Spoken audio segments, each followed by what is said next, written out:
Hi எல்லாருக்கும் வணக்கம். Indian எக்கனாமில இப்போ ஒரு முக்கியமான டாபிக் நம்ம பார்க்க போறோம். நீங்க ப்ரீவியஸ் இயர் கொஸ்டின் பேப்பர் பார்த்தீங்கன்னா, அதாவது எக்கனாமிக்ஸ் எடுத்தீங்க அப்டின்னா, இந்த டாபிக்ல இருந்து அதிக கேள்விகள் ப்ரீவியஸா வந்துட்டு இருந்தது. நெறைய பேர் வந்து எக்கனாமிக்ஸ ஸ்டார்ட் பண்ணும்போதே இந்த டாபிக் எடுத்து டைரக்ட்டா படிப்பீங்க. பட் அது தப்பான ஒரு விஷயம். ஏன்னா, பிளானிங்ன்றது வந்து இதுக்கு ஆக்சுவலா இந்த டாபிக்ஸ்லாம் நீங்க பார்க்கும்போது உள்ள போய் ஒரு சில வேர்ட்ஸ்லாம் வரும். அந்த வேர்ட்ஸ்லாம் என்ன ஆகும் அப்டின்னு பார்த்தீங்கன்னா, ப்ரீவியஸா ஒரு பேசிக்ஸ் படிச்சா மட்டும் தான் அது புரியும். நெறைய பேர் என்ன பண்றீங்கன்னா, எக்கனாமிக்ஸ் ஏன் புரியாத போது நெறைய பேருக்கு அப்டின்னா, டைரக்ட்டா போய் பிளானிங் கமிஷன படிக்க வேண்டியது. வேற சில ஏதாச்சும் ஒரு ஸ்கீம்ஸ் எடுத்து மட்டும் டைரக்ட்டா படிக்க வேண்டியது. அதுல இருக்கக்கூடிய பாயிண்ட்ஸோட பேசிக்ஸ் புரிஞ்சுக்காமயே அத மனப்பாடம் அடிக்கிறது தான் எக்கனாமிக்ஸ் எஸ்பெஷல் தமிழ் மீடியம் ஸ்டூடண்ட்ஸ்க்கு புரியாம இருக்கிறதுக்கு காரணம் இதுதான். சரியா? சோ ஓகே பிளானிங்ன்றது ஒரு முக்கியமான டாபிக் தான். படிக்கிறது தப்பில்ல. ஆனா ப்ரீவியஸா ஒரு பேசிக்ஸ தெரிஞ்சுக்கிட்டு வந்து பிளானிங்ஸ படிக்கணும். சரியா? சரி ஓகே. இப்ப நம்ம இன்னைக்கு என்ன பார்க்க போறோம்னா, 5 இயர் பிளானிங்ஸ் எப்படி வந்து இந்தியால இம்ப்ளிமெண்ட் பண்ணாங்க அப்படின்றத நம்ம பார்க்க போறோம். சரியா? ஓகே. 5 இயர் பிளானிங்னா என்ன? சோ இந்தியா வந்து ஒரு வளர்ந்த நாடு, ஒரு சிறந்த நாடா இப்ப இருக்கு அப்படின்னா, ஒரு கரெக்ட்டான பிளானிங்கால தான் கண்டிப்பா இருக்கு. சரியா? இண்டிபெண்டன்ஸ் டேக்கு அப்புறம் நம்ம போட்ட பிளானிங்னால தான் இந்தியா வந்து நெறைய விஷயங்கள் என்ன ஆச்சு அப்படின்னு பார்த்தீங்கன்னா, வளர்ச்சி அடைஞ்சது. சரியா? சோ அப்படிப்பட்ட பிளானிங்க தான் நம்ம பார்க்க போறோம். ஒண்ணு ஒண்ணா அழகா நெறைய விஷயங்கள்ல சொல்லாதத இதுல நான் சொல்லப் போறேன். சரியா? சில பேர் என்ன பண்றாங்கன்னா, ஷார்ட் நோட்ஸ்ன்னு சொல்லிட்டு குடுக்குறாங்க. ஆனா அதுல நெறைய பாயிண்ட்ஸ் இருக்கிறது கிடையாது. சோ அது தேவையில்லாததெல்லாம் குடுத்து வச்சுக்கிறாங்க. எது தேவையோ அத குடுக்க மாட்றாங்க. அதாவது பிரிலிம்ஸ் பாயிண்ட் ஆஃப் வியூல மட்டும் இருக்கு சில நோட்ஸ்லாம். ஆனா மெயின்ஸ் பாயிண்ட் ஆஃப் வியூல இல்ல. ஒரு நோட்ஸ் நான் இப்பயும் சொல்றேன். நோட்ஸ் நீங்க படிக்கிறீங்க அப்டின்னா, both prelims and the mains point of வியூல தான் உங்க நோட்ஸ் இருக்கணும். சரியா? என்னோட பிபிடி அப்படிதான் இருக்கும். நீங்க ஃபாலோ பண்ணுங்க. கண்டிப்பா சொல்றேன். மெயின்ஸ்க்கும் இது யூஸ்ஃபுல்லா இருக்கும். சரியா? ஓகே பார்த்துடலாமா? சோ பிளானிங்னா என்னங்க? ஒரு விஷயங்க நம்ம அடுத்த அடுத்த அடுத்த பண்ண போற காரியங்களுக்கு நம்ம யோசிக்கிற விஷயம் தாங்க பிளானிங். ஃபியூச்சரா இருந்தாலும் சரி, எந்த ஒரு விஷயமா இருந்தாலும் சரி, பண்ணக்கூடிய விஷயம் தான் பிளானிங். அது நம்மளுடைய வளர்ச்சிக்கா இருந்தாலும் சரி, அது நாட்டுடைய வளர்ச்சிக்கா இருந்தாலும் சரி. சோ பிளானிங் இல்லாம எந்த விஷயத்தையும் நம்ம பண்ண முடியாது. சோ அதான் சொல்றாங்க பாருங்க. என்ன செய்ய வேண்டும்? அதை எப்படி செய்ய வேண்டும்? எப்போது செய்ய வேண்டும்? யார் செய்ய வேண்டும்? சோ இந்த விஷயங்கள்லாம் என்ன பண்ணணும்? பிளான் பண்ணாம நம்ம பண்ண முடியாது இல்லையா? சோ இந்த மாரி காரியங்கள்லாம் நான் வந்து எக்கனாமிக்ஸோட பேசிக் நடத்தும்போதே நான் சொல்லியிருப்பேன். How to do, when to do, whom to do அப்படின்னு சொல்லிட்டு நான் உங்களுக்கு சொல்லிக் குடுத்திருப்பேன். அது ஃபர்ஸ்ட் வீடியோல நேச்சர் ஆஃப் இந்தியன் எக்கனாமில நான் சொல்லிக் குடுத்திருப்பேன் இதெல்லாம். சரியா? சோ அப்படிப்பட்ட காரியங்கள்ல நாளைக்கு என்ன பண்ணலாம்னு சொல்லிட்டு முடிவெடுக்கிறது தான் பிளானிங் அப்படின்னு சொல்லுவாங்க. சரியா? சோ உங்களுக்கு என்னன்னா 2 விதமான பிளானிங் இருக்கு. என்னென்ன பிளானிங் அப்படின்னு பார்த்தீங்கன்னா, கட்டாய திட்டமிடல், குறிப்பு திட்டமிடல் அப்படின்ட்டு சொல்லுவாங்க. சரியா? அதாவது இம்பேரேட்டிவ் பிளானிங் அப்படின்னா கவர்ன்மெண்ட் தான் ரோலே இருக்கும். பாருங்க அரசாங்கம் இலக்குகளை தீர்மானிக்குது. சிம்பிளா சொல்லணும் அப்படின்னா, அரசாங்கம் தான் எல்லா முடிவும் எடுக்கும். ஜஸ்ட் இம்ப்ளிமெண்ட் பண்ணிட்டேன் அப்படின்ற இன்ஃபர்மேஷன் மட்டும் யாருக்கு சொல்லும் அப்படின்னு பார்த்தீங்கன்னா, பிரைவேட் கிட்ட சொல்லும். சரியா? அப்போ இம்பேரேட்டிவ் பிளானிங்னா அதாவது பழைய காலத்து பிளானிங் அப்படின்ற மாரி ஞாபகம் வச்சுக்கோங்க. சரியா? கவர்ன்மெண்ட் தான் எல்லாத்துலயும் பங்கு பெறும். கவர்ன்மெண்ட் தான் மேக்ஸிமம் அதுல இருக்கும். அப்படின்றது தான் இம்பேரேட்டிவ் பிளானிங். சரியா? கவர்ன்மெண்ட் டிசைட் தி டார்கெட், பிரைஸ பிக்ஸ் பண்றது, டிக்டேட்ஸ் தி புரொடக்ஷன். இப்ப பார்த்தோம்ல ப்ரீவியஸா என்ன பார்த்தோம்? எத பண்ணணும்? எப்படி பண்ணணும்? எப்போது பண்ணணும்னு சொல்றதே வந்து யாரு அப்படின்னா கவர்ன்மெண்ட் தான். சரியா? சோ இத தெரிஞ்சு வச்சுக்கணும். அது என்ன இண்டிகேட்டிவ் பிளானிங் அப்படின்னா, ஒண்ணும் இல்ல. சிம்பிளா கவர்ன்மெண்ட் வந்து என்ன பண்ணும் அப்படின்னு பார்த்தீங்கன்னா, ஒரு பிளான ரெடி பண்ணி வச்சுக்கிட்டு, அத வந்து இம்ப்ளிமெண்ட் பண்ணாது. என்ன பண்ணும் அப்படின்னு பார்த்தீங்கன்னா, ஒரு மத்தவங்களுடைய ஆலோசனையின் பேர்ல என்ன பண்ணும்னா இம்ப்ளிமெண்ட் பண்ணும். அது யாருடைய ஆலோசனை அப்படின்னு பார்த்தீங்கன்னா, பிரைவேட் செக்டார்ஸ் உடைய பங்கு இதுல இருக்கும். அதுதான் வந்து இண்டிகேட்டிவ் பிளானிங்.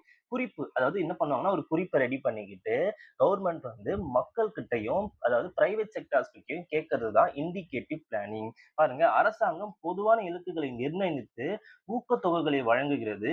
இது ஒரு கட்டளையாக இல்லாமல் இது கட்டளை. இது கமாண்ட். இது கட்டளையாக இல்லாமல் ஒரு வழிகாட்டியாக செயல்படும். எது அப்படின்னு பார்த்தீங்கன்னா, இண்டிகேட்டிவ் பிளானிங். சரியா?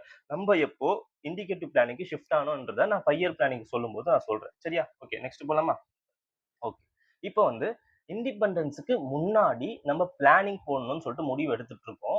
அப்போ வந்து நெறைய பேர் வந்து எப்படிப்பட்ட பிளானிங்கா இருக்கணும் அப்படின்னு சொல்லிட்டு நெறைய பேர் சஜெஸ்ட் பண்ணிட்டு வராங்க. சரியா? அந்த ஹிஸ்டரி ஆஃப் பிளானிங்ன்றது ரொம்ப ரொம்ப முக்கியம். நெறைய பேர் அதாவது நெறைய டிஎன்பிஎஸ்சி எக்ஸாம்ஸ் இது கேட்டிருக்கிறாங்க. யார் யார் வந்து எந்தெந்த விதமான பிளானிங் வந்து சஜெஸ்ட் பண்ணாங்க? எது வந்து ஜவஹர்லால் நேரு அவர்கள் வந்து இம்ப்ளிமெண்ட் பண்ணாரு? அப்படின்றத நீங்க தெரிஞ்சுக்கணும். சரியா? சோ ஹிஸ்டரி ஆஃப் பிளானிங்ன்றத ஒண்ணு ஒண்ணா அழகா நான் எடுத்து சொல்றேன். அப்படியே தெரிஞ்சு வச்சுக்கோங்க. சரியா? சோ பிளானிங்ன்றதே ஃபர்ஸ்ட் இம்ப்ளிமெண்ட் பண்றது யாரு? எந்த நாடு அப்படின்னு பார்த்தீங்கன்னா, 1928ல ரஷ்யா. ஜோசப் ஸ்டாலின் அப்படின்றவரு என்ன பண்றாரு அப்படின்னு பார்த்தீங்கன்னா, இத வந்து இம்ப்ளிமெண்ட் பண்றாரு. சரியா? ஓகே. 1928ல ரஷ்யா தான் அந்த பிளானிங்ன்றத அறிமுகப்படுத்துறாங்க. அவங்க வந்து அந்த அதாவது இம்பரேட்டிவ் பிளானிங்க்கு வந்து பேர் போனவங்க யாரு அப்படின்னு பாத்தீங்கன்னா ரஷ்யா. அதாவது கமாண்ட் எக்கனாமி, சோசியலிஸ்டம் பிளானிங் அப்படின்றது ரஷ்யா தான் பேர் போனவங்க. அத வந்து வியந்து போனது யாருன்னு பாத்தீங்கன்னா, அத பார்த்து ஜவஹர்லால் நேரு வியந்து போறாரு. நம்ம இந்திய நாட்டுல பல தலைவர்கள் அத பார்த்து இன்ஸ்பயர் ஆகுறாங்க. இன்ஸ்பயர் ஆகி முதல் ஒரு தலைவர் வந்து என்ன பண்றாரு அப்படின்னு பாத்தீங்கன்னா, ஒரு ஒரு கமிட்டி போட்டு ஒரு சஜெஸ்ட் பண்றாரு. இந்தியாவுக்கு வந்து பிளானிங்னா எப்படி இருக்கணும் அப்படின்னு சொல்றது தான் யாரு அப்படின்னு பாத்தீங்கன்னா, விஸ்வேஸ்வரய்யா பிளான். சரியா? பாருங்க விஸ்வேஸ்வரய்யாவுடைய book planned economy of India. இது கேட்டிருக்கிறாங்க ஆல்ரெடி. ஓகேவா? இந்தியாவின் பிளான்ட் எக்கனாமி, இது இங்கிலீஷ்ல ஞாபகம் வச்சுக்கோங்க. Planned economy of India. இவர் என்ன சஜெஸ்ட் பண்றாரு?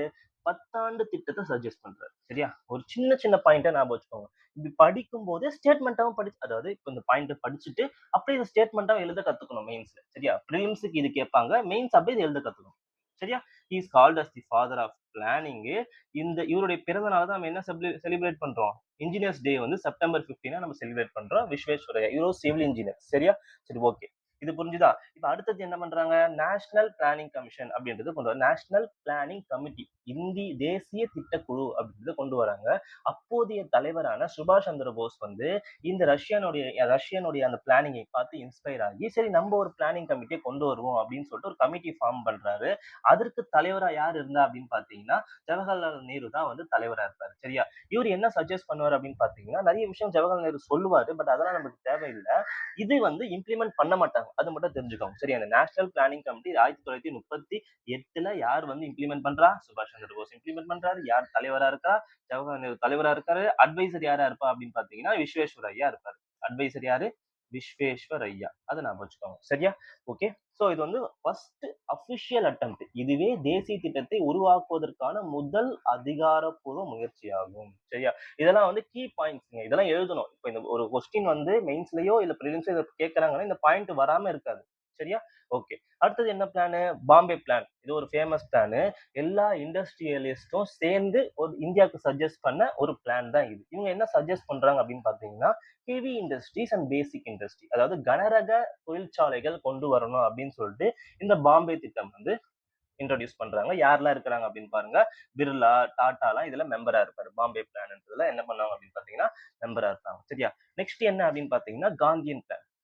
இப்போ இந்த பிளான் பார்த்தோம் இல்லையா? இது மட்டும் தான் வந்து ஹெவி இண்டஸ்ட்ரீஸ் மட்டும் ஃபோக்கஸ் பண்ணிக்கூடிய ஒரு பிளானிங் சஜஷன். இனிமேல் வரக்கூடிய திட்டங்கள் எல்லாமே கிராமப்புற சார்ந்ததா இருக்கும். விவசாயிகள் சார்ந்ததா இருக்கும். ஆனா ஒரு சில டிஃபரன்ஸ் இருக்கும் அவங்களுடைய பிளான்ஸ்ல. அதாவது இனி வரக்கூடிய சஜஷன்ஸ்ல நான் சொல்றேன். சரியா? என்னென்னது? காந்தியன் பிளான். பேர்லயே இருக்கு பாருங்க. எஸ்.என். அகர்வால் வந்து காந்தியோட ஐடியாலஜிய இன்ஸ்பயர் ஆகி அவர் எதுக்கு முக்கியத்துவம் குடுப்பாரு அப்படின்னு பார்த்தீங்கன்னா, குடிசை தொழிற்சாலைகள், பொருளாதார கட்டமைப்புல மேக்ஸிமம் வந்து இந்த கிராமப்புற மேம்பாட்டுக்கு முக்கியத்துவம் குடுங்க உங்க பிளானிங்ல. அதாவது காட்டேஜ் இண்டஸ்ட்ரிக்கும், ரூரல் டெவலப்மென்ட்க்கும் நீங்க முக்கியத்துவம் குடுங்கன்னு சொல்லிட்டு உங்க பிளானிங்ல வந்து எஸ்.என். அகர்வால் வந்து சஜெஸ்ட் பண்றாரு. அதுக்கு அடுத்தது இன்னொரு பிளான் வந்து பீப்பிள் பிளான் அப்படின்ட்டு சொல்லியிருப்பாங்க. சரியா? பீப்பிள் பிளான் வந்து இந்த கம்யூனிஸ்ட் கொள்கையில ஒருத்தர் எம்.என். ராய பத்தி தெரியும்ல? அவர் வந்து என்ன சஜெஸ்ட் பண்ணுவாரு அப்படின்னு பாத்தீங்கன்னா, ஓகே, ரூரல் டெவலப்மெண்ட் தான் நீங்க ஃபோக்கஸ் பண்ண போறீங்க அப்படின்னா, அந்த அக்ரிகல்ச்சர் இருக்கு பாத்தீங்களா? அத தேசியமயமாக்குங்க. தேசியமயமாக்கிட்டு என்ன பண்ணுங்க அப்படின்னு பாத்தீங்கன்னா, உங்க பிளானிங்ல இம்ப்ளிமெண்ட் பண்ணுங்க அப்படின்னு சொல்லியிருப்பாரு. தேசியமயமாக்குறதுன்னா, கவர்மெண்ட்டே புரொடக்ஷன் வந்து டார்கெட் வைக்கணும் அக்ரிகல்ச்சர்ல. அவங்களே வந்து ப்ரொக்யூர் பண்ணிட்டு, அதாவது ப்ரொடியூஸ் பண்ணத வந்து வாங்கி விக்கணும். அதுதான் வந்து நேஷனலைசேஷன், தேசியமயமாக்குறது அப்படின்ட்டு சொல்லுவாங்க. அத சஜெஸ்ட் பண்ணது யாரு அப்படின்னு பாத்தீங்கன்னா, எம்.என். ராய் அவர்கள் பீப்பிள் பிளான் மூலியமா. சோ இயரு, அதோடைய கோரு, அது யாரு சஜெஸ்ட் பண்ணா? இப்படிதான் நம்ம படிக்க போறோம். சரியா? ஓகே. அடுத்து யாரு?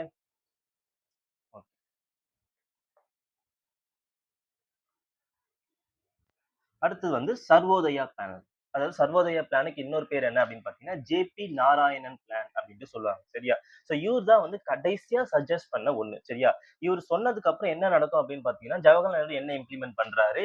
இவர் என்ன கடைசியா சஜெஸ்ட் பண்றாரு? வேரியேஷன்ஸ் இருக்கும். இவருடைய சஜஷனுக்கும், Jawaharlal Nehru planning commission implement பண்ணதுக்கும். சோ இவர் என்ன சஜெஸ்ட் பண்றாரு அப்படின்னு பாத்தீங்கன்னா, இவர பத்தி ஒரு சில ஃபேக்ட்ஸ்லாம் நீங்க படிச்சு வச்சுக்கோங்க. சரியா? சோ சர்வோதயம் என்னன்னா, சர்வோதயம் என்றால் அனைவரின் மேம்பாடு, அனைவருக்குமான முன்னேற்றம் அப்படின்ட்டு சொல்லுவாங்க. Universal uplift, progress for all. சரியா? இவரும் யார பார்த்து இன்ஸ்பயர் ஆகுறாரு? மகாத்மா காந்தியும், வினோபாவோடைய சர்வோதய மூமெண்ட், அப்புறம் பூதன் மூமெண்ட் எல்லாம் கேள்விப்பட்டிருப்பீங்களா வினோபாவோடைய. சோ அத பார்த்து இன்ஸ்பயர் ஆகி இவர் சஜஸ்ட் பண்றாரு. இவர் என்ன சஜஸ்ட் பண்றாரு? அதேதான் self sufficient village, okay, rather than the big cities and massive factories. அது பாம்பே பிளான்ல சொன்னாங்கல்ல, அந்த மாரி இல்லாம ரூரல் டெவலப்மெண்ட்ல ஃபோக்கஸ் பண்ணுங்க, சுயசார்பு கிராமங்களா மாத்துங்க, தன்னறிவு பெற்ற கிராமங்களா மாத்துங்க அப்படின்னு சொல்லுவாரு. சரி, அப்ப என்ன ஃபோக்கஸ் பண்ணிருப்பாரு அப்படின்னா, அதேதான் cottage industry, agriculture, land reforms சொல்லியிருப்பாரு. யாரு அப்படின்னு பாத்தீங்கன்னா ஜேபி நாராயண். லேண்ட் ரிஃபார்ம் பண்ணுங்க. நிறைய பேர்கிட்ட ஏகப்பட்ட லேண்ட் இருக்கு. ஒரு single person dominating the huge land அப்படின்ட்டு சொல்லுவாங்க. அதை வந்து என்ன பண்ணுங்கன்னா நிறைய ரிஃபார்ம்ஸ் பண்ணுங்க அப்படின்னு சொல்லிட்டு சொல்லியிருப்பாரு. அப்புறம் வந்து ஃபாரின் டிபெண்டன்ஸ் வேண்டாம். எந்த ஒரு பொருட்களையும் நம்ம என்ன பண்ணுவோம்னா மத்த நாடுகளுக்கு சார்ந்து இருக்க வேண்டாம் அப்படின்னு சொல்லிட்டு யார் சொல்லியிருப்பார் பாத்தீங்கன்னா சர்வோதயா அவர்கள் சொல்லியிருப்பார். சரியா? ஆனா நம்ம நேரு அவர்கள் வந்து வேற ஒரு பிளான்ல இருப்பார். சரியா? இவர் வந்து ஆனா அவருடைய டிசிஷன் தான் கடைசி. ஆனா வந்து இம்ப்ளிமெண்ட் பண்ணது வந்து வரக்கூடிய பிளான்கள்ல வேற ஒரு ரூட்ல போயிடுவாரு. அது எப்படின்றத நான் சொல்றேன். சரியா? சரி, ஓகே. என்ன பண்ணுவார் பாருங்க. பிளானிங் கமிஷன் வந்து இம்ப்ளிமெண்ட் பண்ண போறாங்க. இப்போ வந்து ப்ரீ இண்டிபெண்டன்ஸ் ஃபுல்லா பார்த்தாச்சு. என்னென்ன பார்த்தோம்?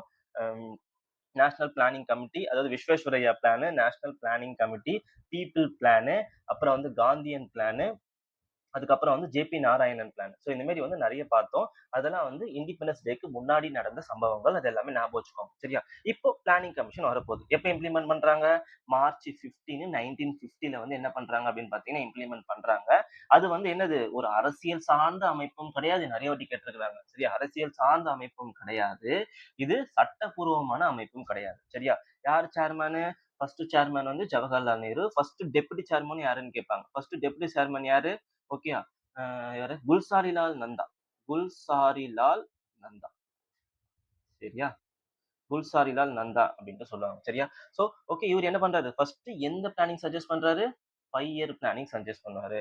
விஸ்வேஸ்வரய்யா எந்த பிளானிங் சஜஸ்ட் பண்ணாரு? 10 இயர் பிளானிங் சஜஸ்ட் பண்ணுவாரு. அந்த பாம்பே பிளான் ஒண்ணு சொன்ன பாத்தீங்கன்னா 1944ல அவங்க என்ன சஜஸ்ட் பண்ணுவாங்க அப்படின்னு பாத்தீங்கன்னா 15 இயர் பிளான் சஜஸ்ட் பண்ணுவாங்க. சோ இது எல்லாமே லாங் டைமா இருந்தது. சோ இது எல்லாமே சேர்த்து ஒரு விஷயத்தை யோசிச்சு 5 இயர் பிளானிங்க வந்து இந்த ஜவஹர்லால் நேரு அவர்கள் இம்ப்ளிமெண்ட் பண்ணுவாங்க. சரியா? இதுக்கப்புறமா இந்த பிளானிங்க்கு நிறைய அட்வைசரி கவுன்சில்ன்றது ஒண்ணு வேணும் இல்லையா? எப்படிலாம் இம்ப்ளிமெண்ட் பண்ணணும் அப்படின்னு சொல்லிட்டு அதே 1952ல தேசிய வளர்ச்சி குழு அப்படின்னு சொல்லிட்டு இம்ப்ளிமெண்ட் பண்றாங்க. அது என்ன பண்றாங்க? திட்டங்களை உறுதிப்படுத்துவதற்காக உருவாக்கப்பட்டது. இதுல யாருடைய ரோல் இருக்கும் அப்படின்னு பாத்தீங்கன்னா மாநில அரசுடைய ரோலும் இருக்கும். பட் இது ஒரு பேரளவுக்கு தான் இதோடைய ஃபியூச்சர்ஸ். ஆனா எல்லாமே சென்ட்ரல் கவர்மெண்ட் தான் சென்ட்ரலைஸ்டா இருந்துச்சு. இவங்களுடைய பிளானிங் மேக்ஸிமம் டீசென்ட்ரலைஸ்டா கிடையாது. யாருடையது? இந்த ஜவஹர்லால் நேரு இன்ட்ரோடியூஸ் பண்ண 5 இயர் பிளானிங். சோ அதான் 2014ல இதை ஸ்கிராப் பண்ணது, அதாவது அபோலிஷ் பண்ணது. சரியா? சோ என்ன பண்றாங்க நெக்ஸ்ட்? ஃபயர் பிளானிங் இம்ப்ளிமெண்ட் பண்ணிட்டாங்க. அதுக்கப்புறம் என்ன ஆகுது? கடைசியா இப்போ வந்து ஆகஸ்ட் 2014ல கவர்மெண்ட் என்ன பண்றாங்க? Dissolution of 65 year old planning commission. மோடிஜி அவர்கள் வந்து என்ன பண்ணுவாரு? பிளானிங் கமிஷன் வேண்டாம், அது சென்ட்ரலைஸ்டா இருக்கு, டீசென்ட்ரலைஸ்டா பார்ப்போம். அதாவது பிளானிங் கமிஷன் என்ன சொல்லுவோம்? டாப் டு பாட்டம் அப்ரோச்னு சொல்லுவாங்க. நீத்தி ஆயோக் வந்து பாட்டம் டு டாப் அப்ரோச் அப்படின்ட்டு சொல்லுவாங்க. கரெக்டா? சோ வந்து டாப் டு பாட்டம் வந்து பாட்டம் டு டாப் வரும். இதுல அப்போ பாத்தீங்கன்னா ஜான் 1 2015ல நீத்தி ஆயோக் இன்ட்ரோடியூஸ் பண்றோம். சரியா? நம்ம அடுத்த வீடியோல நீத்தி ஆயோக் பத்தி பார்ப்போம். இப்போ வந்து 5 இயர் பிளானிங்க சிம்பிளா அப்படியே பார்த்து முடிச்சிடலாம். சரியா? ஓகே. 5 இயர் பிளானிங் ஒண்ணு பார்த்தோம். ஃபர்ஸ்ட் 5 இயர் பிளானிங் என்ன நடக்குது? ஃபர்ஸ்ட் ஜவஹர்லால் நேரு கான்சன்ட்ரேட் பண்ணக்கூடியது என்ன அப்படின்னு பாத்தீங்கன்னா 3 விஷயங்களை கான்சன்ட்ரேட் பண்றாரு. சரியா? சோ விவசாயம், நீர்ப்பாசனம் மற்றும் மின்சாரம். இந்த 3 விஷயங்களுக்கு அவர் முக்கியத்துவம் கொடுக்குறாரு. சோ இந்த 3 விஷயத்தையும் தரக்கூடிய விஷயம் எது? இது 3மே தரக்கூடியது எது அப்படின்னு பாத்தீங்கன்னா டேம் கன்ஸ்ட்ரக்ஷன் தான். சோ டேம் மட்டும் தான் விவசாயத்துக்கு ஹெல்ப்ஃபுல்லா இருக்கும். ஏன்னா அது என்ன தரும்? இரிகேஷனுக்கு தண்ணி தரும். அது மட்டும் இல்லாம டேம்ஸ் வச்சு என்ன பண்ணலாம்? பவர் ப்ரொடக்ஷன் பண்ணலாம். சரியா? சோ ஒரு பிளானிங் நீங்க படிக்கிறீங்கன்னா எப்படி படிக்கணும் அப்படின்னு பாத்தீங்கன்னா அது யாருடைய மாடல்? சரியா? ஹரத் தோமர் மாடல் அப்படின்னு நிறைய பேர் ஃபேக்சுவலா கேட்பாங்க பாத்தியா டிஎன்பிஎஸ்சி. அப்போ இதெல்லாம் கேட்டிருக்காங்க. இப்ப என்ன எப்படி இப்பெல்லாம் இது எப்படி வரும் அப்படின்னு பாத்தீங்கன்னா ஸ்டேட்மெண்ட் வைஸ் கொஸ்டின் கேட்கறான்னு வச்சுக்கோங்களேன். அதுல ஒரு ஸ்டேட்மெண்ட் இது வந்துரும். புரியுதுங்களா? சோ தனியா ஒரு கொஸ்டின் வராது. எப்படி வரும்னு சொல்றேன். ஒரு 4 ஸ்டேட்மெண்ட் கேட்கறாங்கன்னா, அதுல ஒரு ஸ்டேட்மெண்ட்டா இது வரும். சரியா? ஓகே. இப்போ என்ன பண்றாங்க? அந்த ஃபர்ஸ்ட் 5 இயர் பிளான்ல அணைகளுக்கு முக்கியத்துவம் குடுக்குறாங்க. என்னென்ன அணைகள்? பக்ரானங்கல் டேமு, ஹிராக்குது டேமு, மகாநதி ரிவர்ல மேட்டூர் டேமு, அப்புறம் வந்து வேற என்ன dam? Damodar dam, Kosi, Kosi plan, அப்புறம் நாகார்ஜுனா சாகர் டேமு, நாகார்ஜுனா ஆந்திர பிரதேஷ்ல. அப்புறம் வந்து தூங்கபத்ரா டேமு, ஸோ இதெல்லாம் வந்து இம்ப்ளிமெண்ட் பண்றாங்க. சரியா? மல்டி பர்ப்போஸ் ரிவர் வேலி ப்ராஜெக்ட் அப்படின்றது ஃபேமஸ் ஆக ஆரம்பிக்குது. ஃபர்ஸ்ட் இயர் பிளான்ல. ஒரு சக்சஸ்ஃபுல்லான ஒரு பிளான். சரியா? ஒரு வந்து நாளைக்கு அதாவது மிகப்பெரிய இன்வெஸ்ட்மென்ட் எதுல அப்படின்னு பார்த்தீங்கன்னா, டேம்ல பண்ணதால, இந்தியாவுக்கு வந்து நெறைய வந்து வளர்ச்சி அடைஞ்சாங்க. அந்த காலகட்டங்கள்ல. சரியா? ஸோ வந்து எஸ்பெஷலி அக்ரிகல்ச்சர் டெவலப்மென்ட் அதிகமா நடந்தது. ஏன் அப்படின்னு பார்த்தீங்கன்னா, இந்த 2 விஷயங்கள் இம்ப்ளிமெண்ட் பண்ணதால. அதாவது டேம்னால இது 2ம் வளர்ச்சி அடைஞ்சது. அதனால எலக்ட்ரிசிட்டி புரொடக்ஷனும் அதிகமாச்சு. சரியா? ஸோ இது வந்து ஒரு சக்சஸ்ஃபுல்லான ஒரு பிளானுங்க. சரியா? ஸோ தெரிஞ்சு வச்சுக்கோங்க. அது போதும். ஓகே. அதுக்கப்புறமா என்ன ஆச்சு அப்படின்னு பார்த்தீங்கன்னா, 2ண்ட் 5 இயர் பிளான் இம்ப்ளிமெண்ட் பண்ணும்போது, எத குறிக்கோளா வச்சுக்கலாம் அப்படின்னு சொல்லிட்டு ஒரு டிபேட் வர ஆரம்பிச்சது. அது என்ன டிபேட் அப்படின்னு பார்த்தீங்கன்னா, Calcutta school of thought, Bombay school of thought அப்படின்ட்டு சொல்லுவாங்க. அதாவது தமிழ்ல பாருங்க, கல்கத்தா சிந்தனை பள்ளி, மும்பை சிந்தனை பள்ளி அப்படின்ட்டு 2 பேர் வந்து டிபேட் பண்ண ஆரம்பிச்சாங்க. சரியா? யார் இந்த பக்கம் அப்படின்னு பார்த்தீங்கன்னா, மொஹலனோபிஸ். இந்த பக்கம் யாருன்னு பார்த்தீங்கன்னா, சி.என். வக்கீலு, பிரம்மானந்தா அப்படின்ட்டு சொல்லுவாங்க. சரியா? நான் சிம்பிளா சொல்றேன். அப்புறமா நீங்க இமேஜ் பார்த்து நல்லா படிச்சுக்கோங்க. சரியா? பாருங்க. இவரு என்ன சொல்றாரு? கனரகம் மற்றும் மூலதன பொருட்களின் தொழிற்சாலைகள சொல்றாரு. இவரு என்ன சொல்றாரு? விவசாயம் மற்றும் அடிப்படை பொருட்கள் சார்ந்த தொழிற்சாலைகள ஊக்குவிக்கணும். அப்படின்னு சொல்லிட்டு 2 பேரும் வந்து டிபேட் பண்றாங்க. சரியா? எத வந்து இந்தியால வந்து அடுத்தது அறிமுகப்படுத்தலாம் அப்படின்னு சொல்லிட்டு. சரியா? சோ இவங்க என்ன பண்றாங்க? நான் சிம்பிளா இப்ப ஜஸ்ட் இத அப்சர்வ் பண்ணுங்க. இத சிம்பிளா நான் எக்ஸ்பிளைன் பண்றேன். சரியா? அப்படியே இங்கிலீஷ்லயும் அப்சர்வ் பண்ணுங்க. என்ன சொல்றாங்க? இவங்க ஆக்சுவலா ஹெவி அண்ட் கேப்பிட்டல். கேப்பிட்டல் குட்ஸ்னா என்ன? அதெல்லாம் நான் கம்ப்ளீட்டா ஃபர்ஸ்ட் வீடியோல எக்ஸ்பிளைன் பண்ணியிருப்பேன். கேப்பிட்டல் குட்ஸ்னா ஒரு பொருள வச்சு இன்னொரு பொருள தயாரிக்கிறாங்க அப்படின்னா, அதுதான் மூலதன பொருட்கள் அப்படின்ட்டு சொல்லுவாங்க. சரியா? சோ அது விளக்கம் வேணும் அப்படின்னா கம்ப்ளீட்டா நேச்சர் ஆஃப் இந்தியன் எக்கனாமி நான் ஃபர்ஸ்ட் வீடியோல நடத்திருப்பேன். அதுல போய் பாருங்க. சரியா? சோ இவங்களோட அப்ரோச் என்ன அப்படின்றத நான் சிம்பிளா எக்ஸ்பிளைன் பண்றேன். நீங்க அப்புறமா படிங்க. சரியா? பாருங்க ஃபர்ஸ்ட் கல்கத்தா பத்தி சொல்றேன். கல்கத்தா என்ன வந்து ஃபோக்கஸ் பண்றாங்க அப்படின்னா, அதாவது கல்கத்தா சிந்தனை பள்ளி. என்ன ஃபோக்கஸ் பண்றாங்க?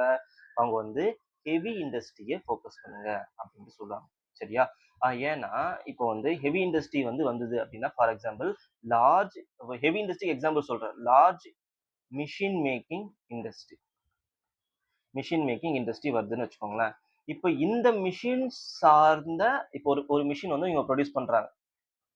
சரியா? இப்ப இந்த ஒரு மிஷின் இவங்க ப்ரொடியூஸ் பண்றாங்க அப்படின்னா, இந்த மிஷின டிபெண்ட் பண்ணி இப்போ ஒரு மிஷின் தயாரிக்கிறாங்கன்னா, அந்த மிஷின வச்சு என்ன உற்பத்தி செய்ய முடியும்? அது சார்ந்த தொழிற்சாலைகள் வளரும் அப்படின்னு சொல்லிட்டு என்ன பண்றாங்கன்னா, இந்த கல்கத்தா ஸ்கூல் ஆஃப் தாட்ன்னு சொல்றாங்க. சரியா? ஃபார் எக்ஸாம்பிள் ஒரு மிஷின தயாரிச்சுட்டாங்க.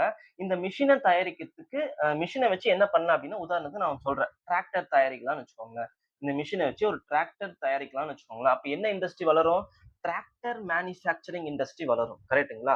சோ அததான் இதுல சொல்றாங்க. ஓகே. இதுல சொல்றாங்க பாருங்க. கனரக மற்றும் மூலதன பொருட்கள் வந்து ஃபார் எக்ஸாம்பிள் மிஷின் தயாரிக்கிறாங்கன்னா, அந்த மிஷின வச்சு என்ன புரொடியூஸ் பண்ண முடியும்? உதாரணத்துக்கு டிராக்டர் தான் புரொடியூஸ் பண்ண முடியும்னா, டிராக்டர் இண்டஸ்ட்ரீஸ் வந்து அதிகமா வளரும் அப்டின்ட்டு சொல்றாங்க.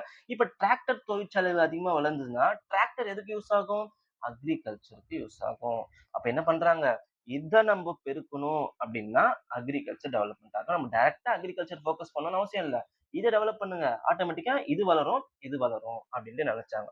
அப்பனா இப்போ இந்த மிஷின் தயாரிக்கணும்னா, இதுக்கு மூலதன பொருள் என்ன? ஸ்டீலு. சரியா? சோ கவர்ன்மெண்ட் என்ன பண்றாங்க?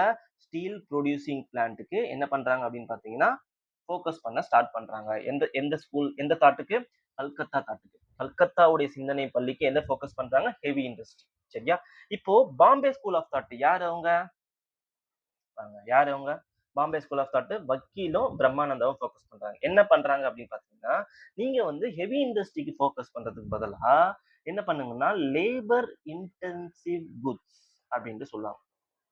லேபர் இன்டென்சிவ் குட்ஸ்க்கு ஃபோக்கஸ் பண்ணுங்க. அதாவது அதிகமா லேபர்ஸ இழுக்கக்கூடிய அதாவது வலிக்கக்கூடிய இண்டஸ்ட்ரீஸ என்ன பண்ணுங்க அப்படின்னு பார்த்தீங்கன்னா, டெவலப் பண்ணுங்க அப்படின்ட்டு சொல்றாங்க. ஃபார் எக்ஸாம்பிள் காட்டேஜ் இண்டஸ்ட்ரி தான். அது என்ன காட்டேஜ் இண்டஸ்ட்ரி? என்னென்ன இண்டஸ்ட்ரின்னு சொல்லலாம்? கைத்தறி பொருட்கள், நெசவு பொருட்கள் சொல்லுவாங்க பார்த்தீங்களா? ஹேண்ட்லூம் இண்டஸ்ட்ரி, ஹேண்டிகிராஃப்ட், அப்புறம் வந்து இந்த மண்பாண்டங்கள் பாட்ரி இண்டஸ்ட்ரி, அப்புறம் வந்து இந்த கூடை பின்னுதல் தொழில்கள், ஊதவத்தி செய்யக்கூடிய தொழில்கள், இதெல்லாம் வந்து எதுல வரும்? காட்டேஜ் இண்டஸ்ட்ரீஸ் வரும். இதெல்லாம் எங்க இப்ப நான் சொன்ன இண்டஸ்ட்ரிலாம் எங்கெங்க அதிகமா இருக்கும்? ரூரல் டிஸ்ட்ரிக்ட்ல தான் அதிகமா இருக்கும். சோ இந்த டிஸ்ட்ரிக்ட்ல வந்து இந்த மாரி இண்டஸ்ட்ரீஸ் வந்துச்சு அப்படின்னு பார்த்தீங்கன்னா, அதிகமா லேபர்ஸ சார்ந்து இருக்கக்கூடிய இண்டஸ்ட்ரி. மிஷின்ஸ் தேவை கிடையாது. ஏன் இந்த சஜெஸ்ட் பண்றாங்க இந்த பாம்பே ஸ்கூல் ஆஃப் தாட்ல அதாவது வக்கீலும் பிரம்மானந்தம் அப்படின்னா அங்க வந்து இந்தியால வந்து இன்ஃபார்மல் லேபர்ஸ் தான் அதிகமா இருக்காங்க. சரியா? அதாவது எந்த செக்யூரிட்டீஸும் இல்லாம வேலை செய்யக்கூடிய அபண்டன்ட்டா லேபர் ஃபோர்ஸ் வந்து இந்தியா கிட்ட இருந்தது. அந்த லேபர் ஃபோர்ஸ அப்சர்வ் பண்றதுக்கு இந்த மாரியான தொழிற்சாலைகள் தான் தேவை அப்படின்னு சொல்லிட்டு இவங்க ஒரு விதமா சஜெஸ்ட் பண்றாங்க. சரியா? ஆனா நேரு வந்து இம்ப்ளிமெண்ட் பண்ணது என்ன அப்படின்னு பார்த்தீங்கன்னா, Calcutta school of thought, Bombay school of தாட்க்கு போகல. சரியா? மஹலனோபிஸ் மாடல் தான் செகண்ட் 5 இயர் பிளான்ல இம்ப்ளிமெண்ட் பண்ணுவாங்க. கல்கத்தா அதாவது பாம்பே பிளான இம்ப்ளிமெண்ட் பண்ணாங்க. அந்த பாம்பே பிளான் வேற. 1944ல சொன்ன பாம்பே பிளான் வேற. இது வேற. சரியா? கன்ஃப்யூஸ் ஆயிக்க போறீங்க. சரியா? ஓகே. நம்ம செகண்ட் 5 இயர் பிளானிங் இம்ப்ளிமெண்ட் பண்ணது என்ன அப்படின்னு பார்த்தீங்கன்னா, என்னது? மஹலனோபிஸ் மாடல். அதாவது கல்கத்தா ஸ்கூல் ஆஃப் தாட்ட தான் நம்ம என்ன பண்றோம் அப்படின்னு பார்த்தீங்கன்னா, இம்ப்ளிமெண்ட் பண்றோம். இது இம்ப்ளிமெண்ட் பண்ணல. சரியா? So okay. Second 5 year plan போலாமா? ஓகே. அதாவது இது ஆக்சுவலா நம்ம இது இம்ப்ளிமெண்ட் பண்ணியிருந்தா, இந்தியாவோட டெவலப்மென்ட் வேற லெவல்ல போயிருக்கும்னு சொல்லிட்டு ரங்கராஜன் தெரியுமா? ஒரு பொருளாதார நிபுணர். அவரு சொல்லுவாரு. நம்போ கல்கத்தா சிந்தனை பள்ளி இம்ப்ளிமெண்ட் பண்ணாம, இத இம்ப்ளிமெண்ட் பண்ணியிருந்தோம்னா, அதிக பேருக்கு என்ன கிடைச்சிருக்கும் அப்படின்னு பார்த்தீங்கன்னா, வேலை வாய்ப்புகள் கிடைச்சிருக்கும். அது மட்டும் இல்லாம, இந்தியா வந்து வளர்ச்சி வந்து இன்னும் வேகமா அடைஞ்சிருக்கும். இது வந்து கிட்டத்தட்ட ஒரு ஃப்ளாப் மாடல்னே சொல்லலாம். அது ஏன்றத நான் போக போக சொல்றேன். சரியா? ஓகே. அ அது மட்டும் இல்லாம இதுக்கு இன்னொரு பேர் சொல்லுவாங்க. வேஜ் குட்ஸ் அப்டின்ட்டு சொல்லுவாங்க. வேஜ் குட்ஸ் அப்டின்னா, அதுக்கு சொல்லிர்றேன். நான் மறந்துட்டேன். சரியா? அதாவது லேபர் இன்டென்சிவ் குட்ன்னு ஒண்ணு சொன்னேனா, தொழிலாளர்கள் சார்ந்த ஒரு இண்டஸ்ட்ரின்னு சொன்னேன். அதுக்கப்புறமா இந்த மாரியான இண்டஸ்ட்ரீஸ் வந்து வேஜ் குட்ஸ் கூலி பொருட்கள் அப்டின்ட்டு சொல்லுவாங்க. அது என்ன கூலி பொருட்கள் அப்டின்னா, ஒரு பொருள அவங்க தயாரிக்கிறாங்கன்னா, ஒரு ஒரு தொழிலாளர் வந்து அந்த பொருள தயாரிக்கிறார்ன்னு வச்சுக்கோங்களேன். அந்த உற்பத்தி செய்யப்பட்ட பொருளுக்கான தேவைய வந்து அவர் என்ன பண்ணுவாரு, டிமாண்ட வந்து அவரே இன்கிரீஸ் பண்ணுவாரு. ஏன் அப்படின்னு பார்த்தீங்கன்னா, இதெல்லாம் யாரு வாங்க போறா? அவங்களே தானே வாங்க போறாங்க. அவங்க தயாரிச்ச பொருள அதுக்கான டிமாண்ட வந்து தயாரிச்சவங்களே என்ன பண்ணுவாங்க? வாங்குவாங்க. அதனால டிமாண்ட் என்ன ஆகும்? இன்கிரீஸ் ஆகும். அதனால தான் இதுக்கு பேர் என்ன சொல்றாங்க? கூலி பொருட்கள் அப்டின்ட்டு சொல்றாங்க. ஸோ ஃபர்தரா இத நல்லா டீட்டெயில்ட் எக்ஸ்ப்ளனேஷன் பண்ண டைம் இல்ல. நீங்க வந்து லென்த்தியா போனா நீங்க வீடியோ பார்க்க மாட்டீங்க. ஸோ சிம்பிளா முடிச்சுட்டு போறேன். சரியா? ஸோ செகண்ட் 5 இயர் பிளான் வராங்க. அதுல என்ன இம்ப்ளிமெண்ட் பண்றாங்க? மொஹலனோபிஸ் மாடல இம்ப்ளிமெண்ட் பண்றாங்க. சரியா? பாருங்க கோர் தீம் என்ன? Rapid industrialisation. விரைவான தொழில்மயமாக்கல் மற்றும் சோஷியலிச சமூக அமைப்பை உருவாக்குதல். மேக்ஸிமம் டெவலப் பண்ணக்கூடிய இண்டஸ்ட்ரீஸ்லாம் யார் வந்து ஃபோக்கஸ் பண்றாங்க? கவர்ன்மெண்ட் தான் கண்ட்ரோல் பண்ண போறாங்க. சரியா? அதனால எதுக்கு பிரையாரிடைஸ் பண்றாங்க? மூலதன பொருட்களுக்கு முன்னுரிமை குடுக்குறாங்க. பாருங்க, இது பாருங்க. உடைகள் அல்லது ரேடியோக்கள் அந்த மாரி வேஜ் குட்ஸ் இல்லாம இயந்திரங்களை உருவாக்கும் இயந்திரங்கள். புரியுதுங்களா? ஒரு மிஷின் இண்டஸ்ட்ரீஸ் வந்து உருவாக்குறாங்க. இப்ப இந்த மிஷின வச்சு என்ன தயாரிக்கிறாங்க? டிராக்டர் மிஷின தயாரிக்கிறாங்க. மிஷின்கள் உருவாக்கும் இயந்திரங்கள். சரியா? Machine that make machines. அந்த வகையான இண்டஸ்ட்ரீஸ என்ன பண்றாங்க பார்த்தீங்கன்னா, ஃபோக்கஸ் பண்ணக்கூடிய பிளான் தான் இது. ஸோ என்ன பண்றாங்க? அதுக்கு என்ன இண்டஸ்ட்ரீஸ் தேவை? ஸ்டீல் இண்டஸ்ட்ரீஸ் தேவை. கரெக்ட்டா? ஸோ என்னென்ன industry? Bhilai steel industry, Durgapur, Rourkela. என்ன ஞாபகம் வச்சுக்கோங்கன்னா, இது எந்த ஸ்டேட், யாருடைய ஹெல்ப்னால. எந்த ஸ்டேட், யாருடைய ஹெல்ப்னால அப்படின்றத ஞாபகம் வச்சுக்கோங்க. ஃபார் எக்ஸாம்பிள் ரூர்கேலானா ஒடிசால இருக்கு. அது யாருடைய ஹெல்ப்னால? வெஸ்ட் ஜெர்மனியோட ஹெல்ப்னால. சரியா? அதுக்கப்புறமா வந்து ஸ்டீல் பிளான்ட், அதுக்கப்புறமா ஆராய்ச்சி மற்றும் ஆற்றல். ஆராய்ச்சிக்கு என்ன? பாருங்க. Tata Institute of Fundamental Research. அப்புறம் வந்து பவருக்கு என்ன? Atomic energy commission. Homi Bhabha இருக்கிறார் பார்த்தீங்கன்னா, 1948ல அட்டோமிக் எனர்ஜி கமிஷன் வந்து ஸ்டார்ட் பண்ணுவாங்களா? அதுக்கு ஒரு தலைவர் வந்து இந்த வந்து பாப்புலரைஸ் ஆக்குனது வந்து இந்த காலகட்டங்கள்ல தான். சரியா? ஸோ வந்து அட்டாமிக் எனர்ஜி கமிஷன்ன்றத ஞாபகம் வச்சுக்கோங்க. அதுக்கப்புறம் இன்ஃப்ராஸ்ட்ரக்சர். இப்போ ஸ்டீல் இண்டஸ்ட்ரி வந்து டெவலப் பண்ண ஆரம்பிச்சுட்டாங்க. அந்த ஸ்டீலுக்கு வந்து டிரான்ஸ்போர்டேஷன் பண்ணணும் இல்லையா? ஸோ அதுக்காக என்ன தேவை? ரயில்வே நெட்வொர்க் தேவை. ஸோ அதனால புதிய கனரக தொழில்களை அதிகரிக்க ரயில்வே நெட்வொர்க் என்ன பண்றாங்க அப்படின்னு பார்த்தீங்கன்னா, ஊக்குவிக்கிறாங்க. ஸோ இந்த 3 விஷயங்கள பண்ணாங்க. எந்த பிளான்ல? செகண்ட் 5 இயர் பிளான்ல. என்ன மாடலு? மஹ்லனோபிஸ் மாடலு. என்ன மாடல் இது? கல்கத்தா ஸ்கூல் ஆஃப் தாட் அப்படின்னு சொல்லுவாங்க. சரியா? அடுத்தது வந்து தேர்ட் 5 இயர் பிளான். என்ன ஆண்டு? 1961 to 66. இது வந்து என்ன ஆச்சு அப்படின்னு பார்த்தீங்கன்னா, இது ஒரு இது போன 2 பிளானுமே வந்து ஓரளவுக்கு சக்சஸ்ஃபுல் ஆயிடுச்சு. அதாவது செகண்ட் பிளான் வந்து இம்ப்ளிமெண்ட் பண்ணும்போது சக்சஸ்ஃபுல். ஆனா அது லாங் டெர்ம்ல அது அந்த அளவுக்கு நமக்கு பலன தரல. கம்பேர் டூ அந்த லேபர் இன்டென்சிவ் குட்ஸ் வந்து என்ன பண்ணலாம்? இப்போ உதாரணத்துக்கு ஒரு ரிப்போர்ட்ல சொன்னாங்க. அந்த லேபர் இன்டென்சிவ் குட் இப்போ ஹெவி இண்டஸ்ட்ரின்னு சொன்னேன்ல கனரக தொழிற்சாலைகள். அதுல ஒரு வேலைவாய்ப்ப உருவாக்குது அப்படின்னா, லேபர் இன்டென்சிவ் கூட அதுக்கு நிகரா 280 வேலைவாய்ப்புகள உருவாக்குமாம். ரங்கராஜன் ரிப்போர்ட்ல சொல்றாரு இத. சரிங்களா? அப்ப வேலைவாய்ப்பு எவ்வளவு இன்கிரீஸ் ஆகுதோ, அந்த அளவுக்கு பொருட்களான டிமாண்ட் இன்கிரீஸ் ஆகும். இன்வெஸ்ட்மென்ட் இன்கிரீஸ் ஆகும். சரியா? சோ வந்து நான் போக போக சொல்றேன். அது ஏன் ஃப்ளாப் ஆச்சு அப்படின்றது. அதாவது second plan, second 5 year plan. சரியா? சோ 3 5 இயர் பிளான் என்ன ஆகுறாங்க அப்படின்னு பார்த்தீங்கன்னா, செல்ஃப் ரிலையன்ட் செல்ஃப் ஜெனரேட்டிங் எக்கனாமியை கொண்டு வரணும். அதாவது சுயசார்பு மற்றும் சுயமாக முன்னேறும் பொருளாதாரத்தை கொண்டு வரணும்னு ஆசைப்படுறாங்க. அதனால எதுக்கு முக்கியத்துவம் கொடுக்காங்க? 2த்துக்கும் முக்கியத்துவம் கொடுக்க ஆரம்பிச்சுட்டாங்க. சரியா? விவசாயத்துக்கும் முக்கியத்துவம் கொடுக்குறாங்க. தொழில்துறைக்கு முக்கியத்துவம் கொடுக்க ஆரம்பிச்சுட்டாங்க. அதாவது ஹெவி இண்டஸ்ட்ரீஸ்க்கு, அதுக்கு அடுத்தது வந்து செல்ஃப் சஃபிஷியன்ட் இன் தி food grains especially. Food grains நம்ம என்ன ஆகணும் அப்படின்னு பார்த்தீங்கன்னா, செல்ஃப் சஃபிஷியன்ட்டா இருக்கணும். நம்ம மத்த நாடுகள சார்ந்து இருக்கக்கூடாது. அப்படின்னு சொல்லிட்டு என்ன பண்றாங்கன்னா, முடிவெடுத்து இந்த பிளான இம்ப்ளிமெண்ட் பண்றாங்க. பட் இந்த பிளான் வந்து ஒரு ஃபெயிலியர் மாடல் தான். அது ஏன்றத போக போக நான் சொல்றேன். சரியா? ஒய் இட் இஸ் ஃபெயில்டு பாருங்க. 2 போர்கள். போரு, வறட்சி. இது 2 விஷயம் இருந்தாலே அந்த நாட்டுக்கு என்ன ஆச்சு அப்படின்னு பார்த்தீங்கன்னா, திவாலா தான் போகும். சரியா? அந்த நாட்டுக்கு ஆகாத ஒண்ணு என்ன அப்படின்னு பார்த்தீங்கன்னா, ஒண்ணு போரு இருக்கக்கூடாது. அடுத்தது வந்து வறட்சி இருக்கக்கூடாது. இது 2 விஷயம் இருந்ததுன்னா அந்த நாடு வளராது. சரியா? பாருங்க. இந்தியா சீனா போரு 1962ல, இந்தியா பாகிஸ்தான் போரு. அதே காலகட்டத்துல 1965 to 66 என்ன ஆச்சு அப்படின்னு பார்த்தீங்கன்னா, வறட்சி.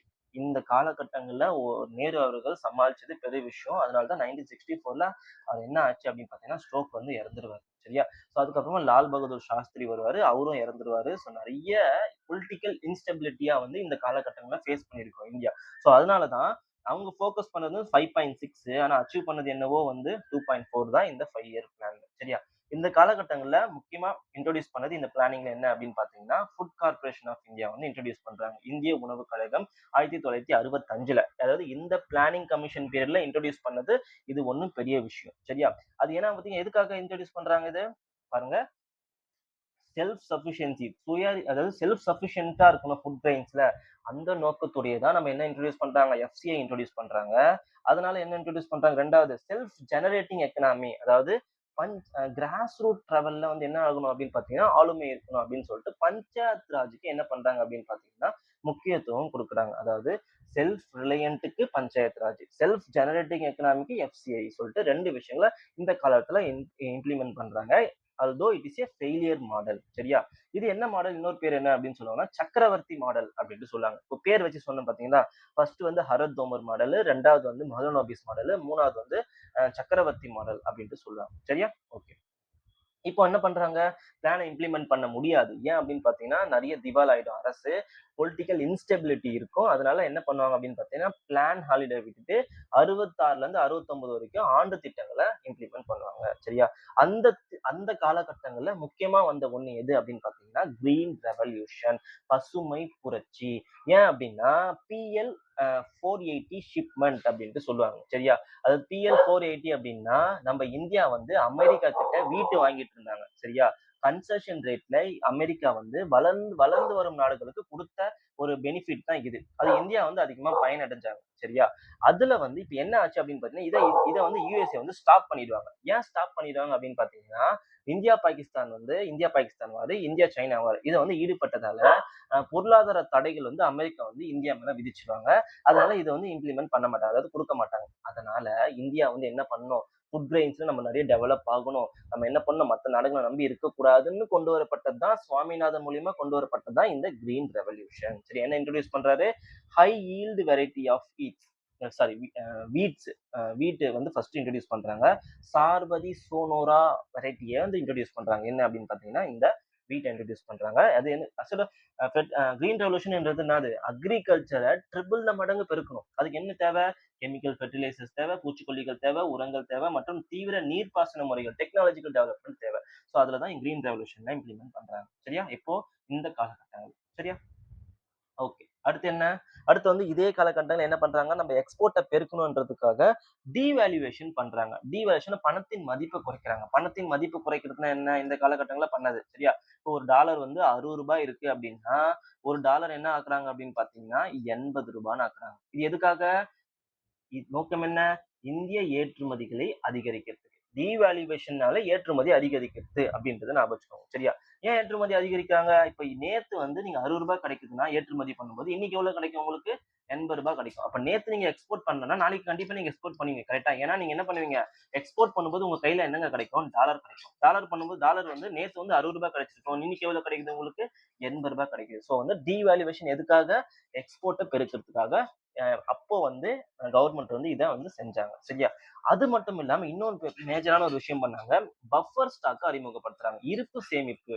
அதாவது இந்த போர்கள் டைம்ல நமக்கு இருப்பு இல்லாம போனதுனால கவர்மெண்ட் எதுக்கு முக்கியத்துவம் குடுக்குறாங்கன்னா, நம்ம இருப்பு சேமிப்ப என்ன பண்ணணும் அப்படின்னு பார்த்தீங்கன்னா, சேகரிச்சு வச்சுக்கணும். அதாவது இப்போ கரண்ட்டா நம்ம என்ன பண்றோம்னா, கிட்டத்தட்ட 25 டூ 30 மெட்ரிக் டன் கிட்ட நம்ம என்ன பண்றோம் அப்படின்னு பார்த்தீங்கன்னா, ரைஸும், வீட்டும் வந்து நம்ம சேமிச்சு வச்சுக்கிறோம். எதுக்காக? இந்த மாரி அசாதாரண சூழ்நிலை என்னைக்காச்சும் வந்துச்சு அப்படின்னா, இத வந்து மக்களுக்கு டிஸ்ட்ரிபியூட் பண்ணணும். அதுக்காக தான் இந்த இருப்பு சேமிப்புன்றத அறிமுகப்படுத்துறாங்க. இதெல்லாம் வந்து நெறைய பேர் எக்ஸ்ப்ளைன் பண்ணி சொல்ல மாட்டாங்க. நான் பொறுமையா பார்த்து, பார்த்து சொல்லிட்டு இருக்கேன். தெரிஞ்சு வச்சுக்கோங்க. சரியா? ஓகே. நெக்ஸ்ட் வந்து 4வது, 5வது திட்டம். அதாவது லால் பகதூர் சாஸ்திரி இறந்துட்டு போயிறாரு. அடுத்தது யார் வரா? இந்திரா காந்தி அம்மையார் அவர்கள் வராங்க. இவங்க என்ன பண்றாங்க அப்படின்னு பார்த்தீங்கன்னா, இவங்க நெறைய டிஃபரண்டான விஷயங்கள் ட்ரை பண்ணணும்னு பார்ப்பாங்க. ஆனா இவங்களுடைய பீரியட்லயே வார் வர ஆரம்பிச்சுரும். சரியா?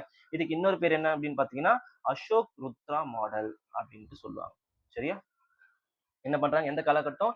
1951 to 56 ஃபர்ஸ்ட், 56 to 61 வந்து செகண்ட், 61 to 66 வந்து தேர்டு, அப்புறம் வந்து 66 to 69 வந்து பிளான் ஹாலிடே, 69 to 64 வந்து 4ஆம், 5வது திட்டம். யாருடைய தலைமையில? இந்திரா காந்தி அம்மையார் அவங்க.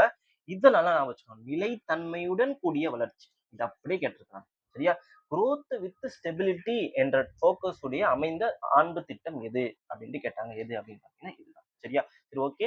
இது எத பேஸ் பண்ணி இருந்துச்சுன்னு பார்த்தீங்கன்னா, கட்கில் ஃபார்முலா அப்படின்றது தெரிஞ்சுக்கோங்க. கட்கில் ஃபார்முலா பத்தி அவர பத்தி நான் நெறைய பேசுறேன் போக போக. சரியா?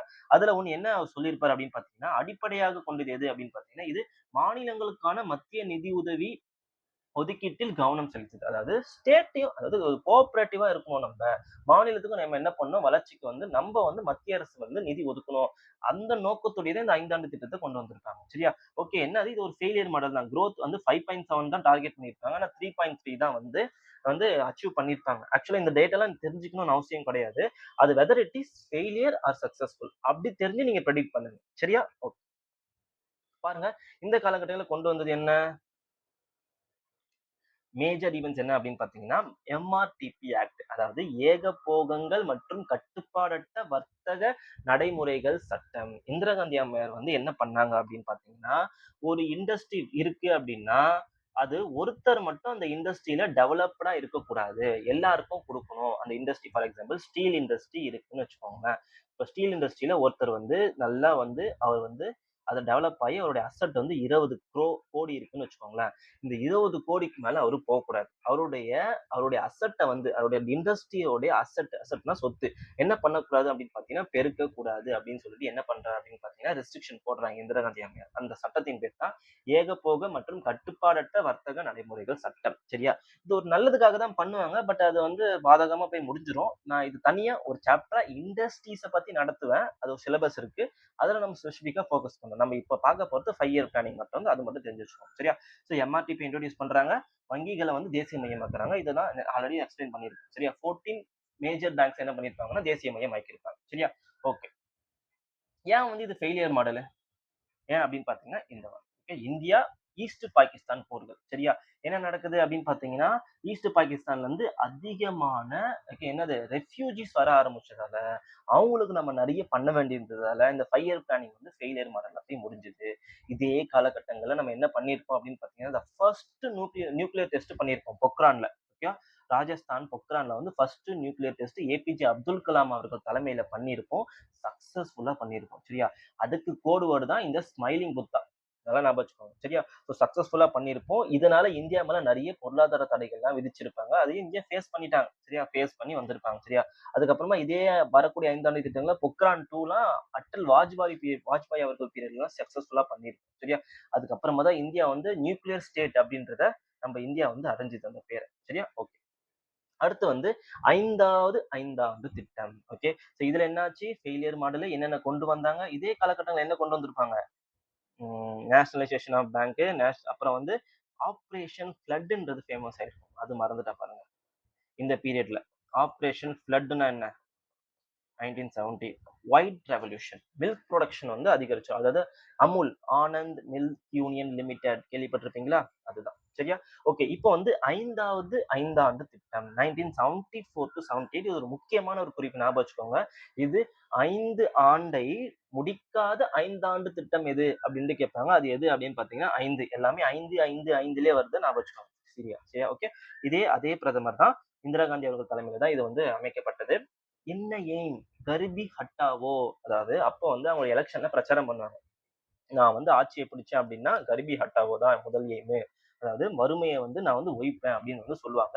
அதையே வந்து என்ன பண்ணுவாங்க, 5 ஆண்டு திட்டத்துல இம்ப்ளிமெண்ட் பண்ணுவாங்க. 6ஆம் ஆண்டு திட்டத்துல இம்ப்ளிமெண்ட் பண்ணுவாங்க. சரியா? இது வந்து ஆக்சுவலா இத வந்து பின்னாடி இருந்து இம்ப்ளிமெண்ட் பண்ணி ஹெல்ப் பண்ண யாருது அப்படின்னு பார்த்தீங்கன்னா, டி.கே. தார் அப்படின்னு சொல்லுவாங்க. சாரி, டி.பி. தார் அப்படின்னு சொல்லுவாங்க. டி.பி. தார் தான் இதுக்கு 5 ஆண்டு பிளானுடைய இன்னொரு பேர் என்ன அப்படின்னு பார்த்தீங்கன்னா, டி.பி. தார் பிளான் அப்படின்ட்டு சொல்லுவாங்க. சரியா? ஏன்னா இவர் தான் வந்து நெறைய விஷயங்கள இம்ப்ளிமெண்ட் பண்ணுவார். சரியா? இப்ப பாவர்ட்டிய ஒழிக்கிறதுக்காக நெறைய விஷயங்கள் பண்ணியிருக்கணும் இல்லையா? அப்ப என்னலாம் பண்ணியிருப்பாங்கன்னு நெனைக்கிறீங்க? பாருங்க.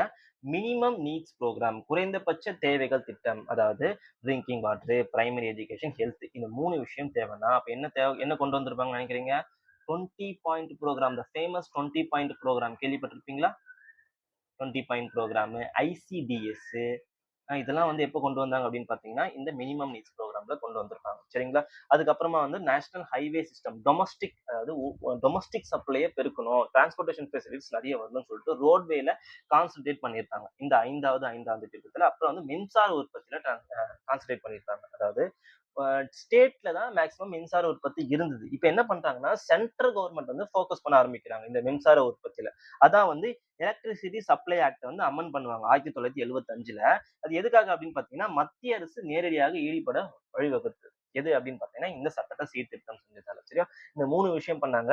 இந்த மினிமம் நீட்ஸ் புரோகிராம் வந்து இந்த ஃபேமஸ் திட்டத்த தான் அறிமுகப்படுத்துறாங்க. சரியா? அப்புறம் வந்து இந்த ரீஜினல் ரூரல் பேங்க் 1975ல இதையும் இம்ப்ளிமெண்ட் பண்ணாங்க. அக்டோபர் 2 1975ல. ரீஜனல் ரூரல் பேங்க்ல இந்த காலகட்டத்த தான் அறிமுகம் படுத்துறாங்க. சரியா? Okay. Next plan. Next next plan என்ன அப்படின்னு பார்த்தீங்கன்னா, இந்த பிளான் ஏன் முடிவடைஞ்சது அப்படின்னு பார்த்தீங்கன்னா, 1979ல தான் முடிவடைய வேண்டியது. ஆனா 1978லயே முடிஞ்சிரும். ஏன் அப்படின்னு பார்த்தீங்கன்னா, அம்மாவோட ஆட்சி கவுந்துரும். எமர்ஜென்சி பீரியட்ல மக்கள ரொம்ப வாட்டுனாங்கன்னு சொல்லிட்டு அவங்க ஆட்சி கவுந்துரும். முதல் முறையா வந்து அதர் தென் காங்கிரஸ் கட்சி வரும். யாருதுன்னா ஜனதா பார்ட்டி. யாருடைய தலைமையில? மொரார்ஜி தேசாய் அவர்கள் தலைமையில வந்திருக்கும். இவரு என்ன பிளான் இன்ட்ரோடியூஸ் பண்றாரு? சுழற்சி திட்டம், ரோலிங் பிளான அறிமுகப்படுத்துறாரு. சரிங்களா? ரோலிங் பிளான்னா என்ன?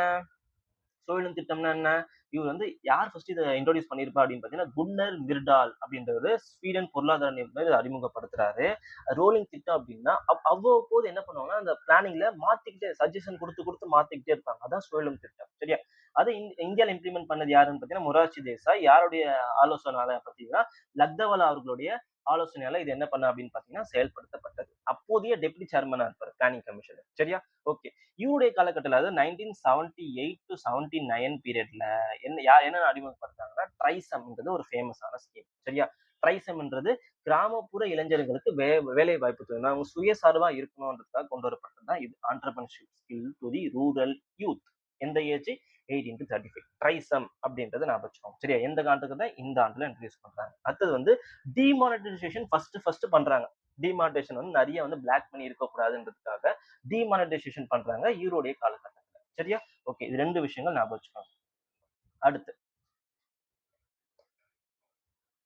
அடுத்து வந்து இவருடைய பிளானும் திடீர் வந்து இவருடைய காலகட்டமா முடிவுக்கு வந்துரும். ஏன் அப்படின்னு பார்த்தீங்கன்னா, இவருடைய ஆட்சியும் கவுந்துரும். இந்திரா காந்தி அம்மையார் வந்து என்ன பண்ணுவாங்க அப்படின்னு பார்த்தீங்கன்னா, பாருங்க, அந்த பிளான வந்து உடனே ஸ்கிராப் பண்ணிட்டு என்ன பண்ணிடுவாங்க அப்படின்னு பார்த்தீங்கன்னா, 6த் 5 இயர் பிளான இம்ப்ளிமெண்ட் பண்ணிடுவாங்க. 6த் 5 இயர் பிளான் என்ன நடக்குது? யார் வராங்க? இந்திரா காந்தி அம்மையார் அகைன் வந்துறாங்க. ஆட்சிய பிடிச்சுறாங்க. அகைன் வந்து 1980-85ல வந்து 6த் 5 இயர் பிளான அறிமுகப்படுத்துறாங்க. சரியா? இவங்களோட எய்ம் என்ன இதுல? Poverty alleviation, self Reliance. அதே டார்கெட் தான். அவங்களுடைய முன்னாடி 5 இயர் பிளான்ல என்ன இருந்தது? வறுமை ஒழிப்பு இருந்ததா? அதே தான் இங்கேயும் கொண்டு வராங்க. வறுமை ஒழிப்பு, செல்ஃப் ரிலையன்ஸா ஆகணும். அது மட்டும் இல்லாம மாடர்னைசேஷன், செல்ஃப் ரிலையன்ஸ்ன்னு சொல்லிட்டேன். இன்னும் என்ன பண்ணாங்க?